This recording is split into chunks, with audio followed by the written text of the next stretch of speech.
உள்ளத்தால் அழைத்தாலும் அல்லாவுக்கு மட்டுமே அதை கேட்டு பதிலளிக்கிற ஆற்றல் உண்டுன்னு சொன்னீங்களே, அதுக்கு என்ன ஆதாரம்னு கேட்கிறாரு. இல்லைங்க உங்களுக்கு நம்மளை எங்க கொண்டு போறாங்கன்னு அதுல நம்பிக்கை இல்லை. ஆனா அது எங்க கேட்கணும் தெரியுமா? உங்களுக்கு முன்னாடி பக்கத்தில் உட்கார்ந்து ஒருத்தர் சொன்னார, அதை நாங்கள் ஒப்புக்கொள்கிறோம், அந்த ஆற்றலை அவுலியாக்களுக்கெல்லாம் கொடுத்திருக்கிறான்னு சொல்லிவிட்டார். பதில் அங்கே ஆயிடுச்சு. 7 பட்டியல் போட்டார. அவர் என்ன கேட்கிறாரு? அல்லாவுக்கு அனைத்து ஆற்றலும் இருக்கிறது என்பதில் உங்களுக்கு சந்தேகம். எதுல சந்தேகம் இல்லை, ஒரு ஆதாரம். அப்படித்தான் சிறுக்கினை இணை கற்பிக்க ஓடியவர்களை எல்லாம் அல்லாஹ் இப்படித்தான் அல்லாஹ் மறுக்கக்கூடியவர்கள் ஆக்கி விடுவான். இன்னைக்கு பாக்குறோம். எதுக்கு ஆதாரம் கேட்கிறாங்கன்னு பாத்துக்கிறங்க. அடுத்து என்னன்னு கேட்டா, ஒரு வசனத்தை சொல்லுங்க, அதை நான் புரிந்து கொள்ற விதத்துல எல்லா கோளாறும் வருதுங்க. எதை எதை எப்படி எப்படி புரிஞ்சுக்கணும்னு வந்தா இஸ்லாம் மாதிரி ஒரு தெளிவான மார்க்கம் கிடையாது. இன்னைக்கு சமாதி வழிபாட்டில் மூழ்கி இருந்த மக்கள் கூட்டம் கூட்டமாக திரும்பி வந்தார்கள். இந்த ஜீரோவில் இருந்துதான் இந்த தௌஹீத் தமிழகத்தில் வளர்ந்திருக்கிறது. ஏன்? புரிந்து கொள்ள வேண்டிய விதத்தில் புரிந்து கொள்ளும் பொழுதெல்லாம் தெளிவு கிடைக்கிறது. எப்படி புரிந்து கொள்ளணும்? ஒரு வசனம், நீங்கள் மௌத்தாக்களை இறந்தவர்களை நபியே நீங்கள் செவியேற்க செய்ய மாட்டீர்கள் அப்படின்னு இருக்கிறது. அவங்க என்ன வாதம் வைக்கிறாங்கன்னு கேட்டா, இது இறந்தவர்களை செவியேற்கிறத பத்தியா பேசுது? இல்ல, வேற எது பேசுது? அடுத்து பிந்தி பாருங்க. அவங்க சொன்னதை முதல்ல விளக்குறேன். பிந்தி பாருங்க, செவிடர்களை உங்களுக்கு கேட்க செய்ய முடியாது. இதா வல்ல முதுபிரின் புறக்கணித்து ஓடுவார்களே, ஆனால் செவிடனை கேட்க செய்ய முடியுமா அப்படின்னு நல்லா கேட்கிறான். அவங்க எல்லாம் செவிடர்களா? அப்ப மக்காக்காரலாம் மதீனாவுல உள்ள காஃபிர்லாம் செவிடனா? காது கேட்டு இருந்தும் கூட அவனை செவிடன் எல்லாம் சொல்றான். அதே மாதிரி தான் செவிடனா இல்லாதவன் நல்லதை கேட்காதனால அவன் செவிட மாதிரி என்றெல்லாம் சொல்றான். அதே மாதிரி இந்த போதனையை கேட்காதனால அவன் உசுரோட இருந்தாலும் செத்தவ மாதிரி அவனைத்தான் சொல்லப்படுதே தவிர, அவங்க சொன்ன வாதம் நீ கேட்க செய்ய மாட்டாய் என்று சொன்னா, இந்த இஸ்லாமிய போதனையை இந்த செத்து போனவங்களுக்கு யாரு உசுரோட காட்டி இந்த செத்து போயிருக்கிறாங்களே, கல்வி செத்தவன் ஒரு வார்த்தையை கூட முந்தி ஒருக்கா சொன்னாங்க. அழகான ஒரு வாதத்தை உங்கள்கிட்ட வச்சுட்டாங்க. உண்மைதான், அதான் அதுக்கு அர்த்தம். அது நிச்சயமாக இறந்தவர்களை சொல்லவில்லை. உங்களை விட தெளிவாக நாங்கள் நம்புகிறோம். ஆனால் இறந்தவர்கள் செவியேற்க மாட்டார்கள் என்று சொல்வதை விட, இறந்தவர்கள் செவியேற்க மாட்டார்கள் என்பதை இந்த உவமை இன்னும் அழுத்தமாக சொல்கிறது. அதான் நீங்க புரிஞ்சுக்கல. ஒருத்தன் உளறான், அவன்கிட்ட போய் பேசணும். இவர் பேசிட்டு இருக்கிறாரு, அவர் உளறிட்டு இருக்கிறாரு. எங்க கிறுக்கன்ட்ட போய் பேசுறேன் நான் சொல்றேன். அவர் கிறுக்கன் இல்ல, ஏதோ உளறாரு. உதாரணத்துக்காக சொல்றேன். வேற பக்கம் உதாரணம் காட்ட சண்டைக்கு வந்து கூட எங்களுக்குள்ள காட்டிக்கிறேன். அதுக்கும் சீக்கிரம் கிறுக்கன் அந்த பக்கம் பெரிய திறமையை காட்டுறாங்க. விவரத்தோடு நாங்க சொல்றோம். அப்ப இவர் கிறுக்கன் மாதிரி உளறாரு. அவரு கிறுக்கன் இல்ல, இவர் அவர்கிட்ட பேசுறாரு. நான் சொல்றேன் கிறுக்கன்ட்ட எல்லாம் பேசலாமாங்கிறேன். கிறுக்கன் இல்லதான். என்ன அர்த்தம்? கிறுக்க மாதிரி இருக்காருங்கிற அர்த்தத்தை சொல்றோம்.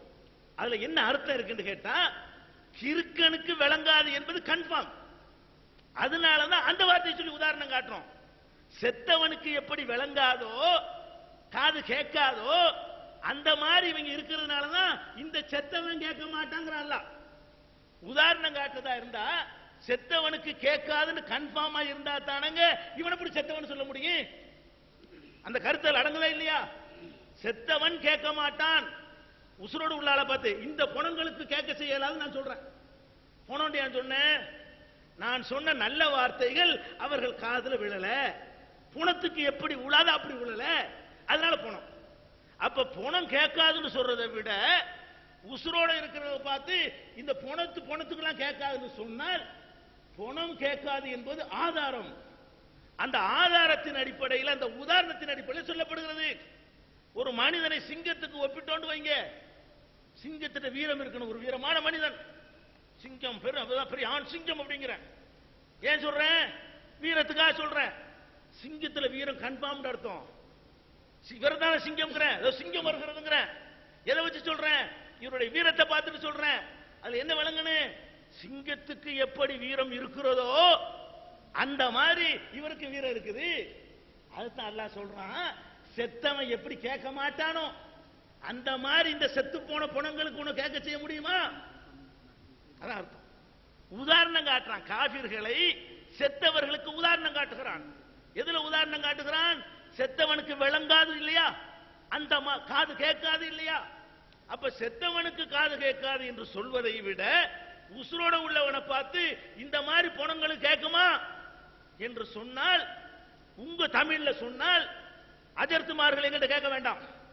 உங்கள் தமிழ் மொழி பண்டிதர்கள்ட்ட இப்படி ஒரு வார்த்தைக்கு என்ன அர்த்தம் கேளுங்கள், உள்ளடக்கம் இருக்கான்னு கேளுங்கள், உங்கள் பள்ளிக்கூட வாத்தியார்ட்ட போய் கேளுங்கள். ஒரு மொழியை எப்படி புரிந்து கொள்ள வேண்டும் என்ற அடிப்படை விளங்காத காரணத்தினால்தான் தஸ்பீஹ் மானி எல்லாம் படித்திருப்பார்கள், பயான் பதி எல்லாம் படித்திருப்பார்கள். தஸ்பீஹ்ல சொல்லும் அபுலகு அந்த கருத்தை இன்னும் அழுத்தமாக சொல்லும். இது படிச்சு சொல்ல வேண்டிய தேவையில்லை, சாதாரண மனிதர் புரிந்து கொள்ளலாம். அடுத்து என்ன சொல்றார்கள், அல்லாஹ் எல்லாருக்கும் அந்த சக்தியை கொடுத்து விட்டான். ஆதாரம் தரட்டுமா? ஆதாரம் தருகிறார்கள். குர்ஆன்ல இருக்கிறது. என்ன குர்ஆன்ல இருக்கிறது? இன்னமா வலியுக்கும், உங்களுக்கு உதவி செய்யக்கூடியவன் அல்லாஹ். ஒன்னு அல்லாஹ் சொல்லிவிட்டான். ஒரு ரசூலுஹு, இரண்டாவது ரசூல் சொல்லிட்டான். மூணாவது வல்லதீன ஆமனு, மூமின்கள் என்று அல்லாஹ் சொல்லிட்டான். அப்ப அல்லாஹ் சொல்றான், நமக்கு உதவி செய்யறது யாரு? அல்லாஹ், ரசூல், மூமின்கள், அதான் நல்லடியார்கள் அப்படிங்கிற ஒரு பயங்கரமான பயன் எடுத்து வைக்கிறாங்க. முதல்ல இந்த வசனம் இறங்குதுல, அந்த காலத்தோடு இந்த அர்த்தத்தை முதல்ல ஒப்பிட்டு பார்க்க வேண்டும். இன்னமா வலியுக்கும், உங்களுடைய உதவியாளர் அல்லாஹ் சொல்றானே, அந்த உங்கள் யார்? உங்கள் பேசினான்ல ஃபர்ஸ்ட். ரெண்டாவது நம்மளுக்கு அந்த வார்த்தை வருது, உங்களுடைய உதவியாளர் அல்லாஹ் சொல்றானே, அந்த உங்கள் யார்? சஹாபாக்கள். அப்ப உங்களுடைய உதவியாளர் மூமின்கள் தான். இந்த சஹாபாக்கள் இல்லாத வேற மூமின்கள் இருந்தாங்களா? உங்களுடைய உதவியாளர் அல்லாஹ், உங்களுடைய உதவியாளர் ரசூல், உங்களுடைய உதவியாளர் மூமின்கள். மூமின்களை பார்த்து மூமின்கள் சொல்றான், அவங்க தான் அப்ப இருந்த மூமின்கள். அப்ப மூமின்களே, மூமின்கள் உங்களுக்கு உதவியாளர் என்ன அர்த்தம்? மனுஷன் ஒருத்தருக்கு ஒருத்தர் உதவிக்கு காவிரி நம்பி ஏமாந்து போயிடான்னு அர்த்தம். சாதாரண ஒரு அர்த்தம்ங்க. ஏன்பா நீ அவனை போய் நம்பிக்கிட்டே முனாஃபிக்கை துணைக்கி வச்சுக்கிட்டு இருக்கிற? உன்னை அழிச்சு ஒழிக்கிறதுக்கு நினைக்கிறான். மூமினுக்கு மூமின் தானே உதவியா இருக்கணும். ஒருத்தருக்கு ஒருத்தர் உதவுற மேட்டர் பேசுகிறதா? அல்ல சஹாபாக்களை கூப்பிட்டு செத்து போன ஆளுக்கு தான் உங்களுக்கு உதவி செய்வாங்க, அதுக்கு சொல்லப்படுதா? மூமின் தான் யாரு? சஹாபாக்கள் மூமின் இல்லையா? பின்னாடி என்ன வருது மூமினுக்கு? அகாமு ஸலாத், தொழுகை நிலைநாட்டுவார்களே, அந்த மூமின்கள் எல்லாம் சொல்லி காட்டுறான். அப்ப சில பேர் காவிர்கள்ல சில பேரை விட்டு நண்பர் ஆக்கியிருந்தாங்க, தொழில்துறைக்காக வேண்டி, மக்காவில் உள்ள சொத்தை காப்பாற்றிக்கிறதுக்காக வேண்டி. அதுக்கு தான் அல்லாஹ் சொல்றான், அப்படி செய்யாதீங்க. இன்னொரு அடிப்படை விளைவிக்கணும். அப்ப அல்லாஹ்வோட சேர்த்து வந்திருக்குதே, உங்களுக்கு உதவியாளர் அல்லாஹ், அப்புறம் ரசூல், அப்புறம் மூமின்கள், மூணு சமமா தானே வந்திருக்குது. இது அவர்களுக்கே தெரியும், அவங்களுடைய மனசாட்சிக்கு தெரியும். அவங்க இப்ப புரிந்திருப்பார்கள் நம்ம பாத்தில இருக்கிறோம் என்று. இந்த இடத்துல வந்துட்டு அப்படி பேசி ஆகணும் இல்லையா? அதுக்கு பேசுறாங்க. ஒரு வார்த்தையில உதாரணமாக, இப்ப உதாரணம் சொல்லுவோம், அல்லாஹ் ஸலவாத்து சொல்லுவாங்க, இன்னல்லாஹு மலாயிகத்து யுஸல்லூன, அல்லாஹ் மலக்கு ஸலவாத்து சொல்றாங்க, நம்ம அர்த்தம் செஞ்சுட்டு போயிடுறோம். ஸலவாத்துனா என்னங்க? இறைவா அருள் புரிவாயாக அர்த்தம். சரியா? அதான் அல்லாஹும்ம ஸல்லி அலா முஹம்மது அர்த்தம், இறைவா அருள் புரிவாயாக. அல்லாஹ் இதை சொல்றான். அப்ப அல்லாஹ் அல்லாஹ் அருள் புரிவா வேற ஒரு ஆள்கிட்ட கேட்கிறானா? அல்லாஹ்வோடு அருள் செய்வான் என்ற வார்த்தையை சேர்த்தால் அவனுடைய தகுதிக்கேற்ப அருள் செய்கிறான் என்று அர்த்தம் செய்யணும். மலக்குகளோட ஸலவாத்தை சேர்த்தால் அருளை வேண்டுகிறார்கள் என்று அர்த்தம் செய்யணும் சொல்லி அவர்கள் படித்து கொடுத்திருக்கிறார்கள், அவர்கள் படித்திருக்கிறார்கள். இலக்கணத்தை சொல்லிக் கொடுக்கும் பொழுது இந்த பாடங்களை எல்லாம் பாடர் பாடமாக கற்றிருக்கிறார்கள். அல்லாஹ்வோடு சேர்க்கும் போது அல்லாஹ்ங்கிறவன் அவனுக்கு தகுந்தவாறு உதவி செய்வான், ரசூல் அவர்கள் அதுக்கு தகுந்தவாறு உதவி செய்வார்கள், மூமின்கள் அதுக்கு தகுந்தவாறு உதவி செய்வார்கள் என்று அந்த ஆயத்து யாரை சொல்லுது, எதுக்கு சொல்லுதுன்னு விளங்காம எல்லா மூமின்களையும் போய் கேளுங்க, போய் துஆ செய்யுங்க, அவங்கள்ட்ட அதுக்காக வேண்டிய எல்லாம் இருக்கிறான். அப்ப இதை ஒரு மேட்டை நீங்க விளங்கிக் கொள்ள வேண்டும். அடுத்து என்ன பிரச்சனைன்னு கேட்டா, ஒரு கேள்வி கேட்டார், நீங்கள் யாரை அழைக்கிறீர்களோ அவர்கள் எல்லாம் உங்களை போன்ற அடியார்கள் என்று இருக்கிறது, அவர்கள் செத்தவர்கள் இருக்கிறதா கேட்கிறார். பதில் சொல்லியாச்சுங்க. நான் நினைக்கிறேன் கிட்டத்தட்ட எல்லாத்துக்கும் பதில் சொல்லி சொன்னதுக்கெல்லாம் நம்மளுடைய தமிழ் அவருக்கு விளங்கலையா அல்லது விளங்கிக் கொண்டு விளங்காத மாதிரி இருக்கிறாரா என்று புரியவில்லை. தெளிவாதுக்கு சுலைமான் அவர்கள் பதில் சொன்னார்கள். என்ன சொன்னார்கள்? நீங்கள் யாரை அழைக்கிறீர்கள் உங்களை போன்ற அடியார்கள், அவர்களை நீங்கள் அழைத்து பாருங்கள், பதில் தர மாட்டார்கள். பின்னாடி வருது. உசுரோட உள்ளவனுக்கு இந்த வார்த்தை சொல்ல முடியுமா? நீங்க உசுரோட அழைங்க, பதில் தருவான தர மாட்டானா? பதில் தர மாட்டார்கள் பின்னாடி வருதுல்ல.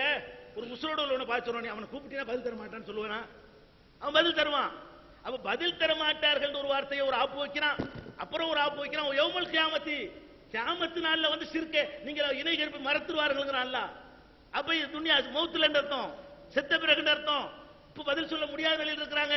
கியாமத்து நாள்ல ஏன்டா எங்களே கூப்பிட்டீங்க, எங்களே அழைச்சிங்க என்று மறுப்பார்கள் அல்லாஹ் சொல்றான்.